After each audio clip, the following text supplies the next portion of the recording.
this video, we will be downloading Oracle VirtualBox. As we have downloaded the executable file for Oracle VirtualBox in the previous video, we will be installing it by double-clicking onto it. A welcome setup page will open. Hit Next. Here, it will give us the location where this VirtualBox related files will be stored. It will be by default stored under C drive, program files, Oracle and in VirtualBox folder.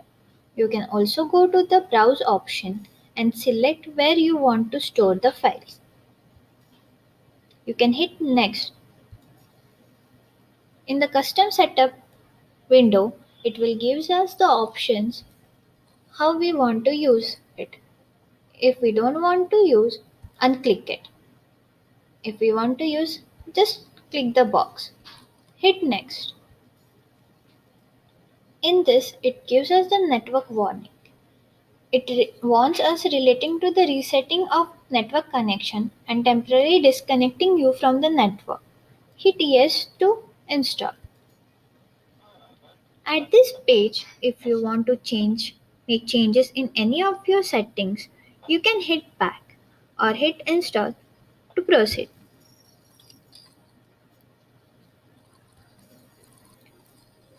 The installation will begin and it will take few moments.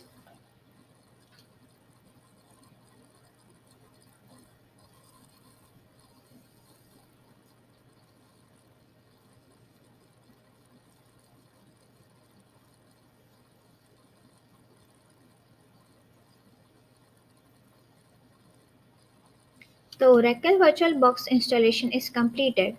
It will ask us if we want to start Oracle VirtualBox after installation. If we don't want to, then you can unclick this checkbox or else check the box and hit finish. As we can see that the Oracle VirtualBox Manager will open.